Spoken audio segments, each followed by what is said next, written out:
భద్రాద్రి కొత్తగూడెం జిల్లా పిరుపాక మండల కేంద్రంలో గల శాఖా గ్రంథాలయాన్ని ఇప్పుడు మనం చూస్తూ ఉన్నాం. ఈ శాఖా గ్రంథాలయంలో ఒకే ఒక్క స్వీపర్ కేటాయించడం జరిగిందని ఇప్పుడే తెలుస్తూ ఉంది. అయితే ఆ స్వీపర్ తన విధులను తను సక్రమంగా నిర్వహిస్తున్నా కూడా ఇక్కడ గ్రంథాలయం ప్రజెంట్ బుక్స్ లేవు, ఏమీ లేవు, తీసే పరిస్థితి. వాస్తవంగా సీఎం రేవంత్ రెడ్డి గారు గ్రంథాలయాలు తెరవాలి, గ్రామాల్లో ఉన్న విద్యార్థులు ఇక్కడికి రావాలి, అన్ని రకాల పత్రికలు ఇక్కడ అందుబాటులో ఉండాలి, విద్యా నిలయాలుగా ఉండాలని సీఎం రేవంత్ రెడ్డి గారు ప్రభుత్వాలు ఎవరున్నా చెప్తున్నా కూడా ఇక్కడ చూస్తుంటే మాత్రం అది ఎక్కడ కానీ దాఖలాలు కనిపించట్లేదు.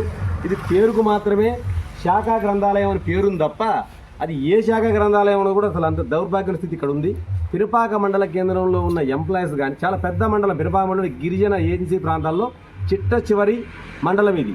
ఐటీడీఏ నిధులు కూడా ఇక్కడ పుష్కలంగా వచ్చే పరిస్థితి ఉంటుంది. కానీ ఇక్కడ ఐటీడీఏ పీఓ సందర్శించిన పట్టించుకున్న పరిస్థితి లేదు. జిల్లా కలెక్టర్ ఈ ఊరికి వచ్చినా కూడా గ్రంథాలయం ఉందో లేదో కలెక్టర్ గారికి తెలియని పరిస్థితి. ఇలాంటి పరిస్థితి చూద్దాం. ఈ బోర్డు తప్ప, ఇక్కడ ఉన్న బోర్డు తప్ప ఈ గ్రంథాలయాన్ని దిక్కు పరిస్థితి లేదన్నట్టు. అసలు బుక్స్ ఉన్నాయా, సచ్చినాయా, ఆ దేవుడు ఎరుగు. ఆ పైన కూడా కుర్చీ పగిలిపోయిన కనపడుతున్నాయి. కరెంటు కూడా కరెంటు వరకు కట్ చేసిన దాఖలా కనపడుతున్నాయి. ఇక్కడ కరెంటు కూడా ఇక్కడ లేదు.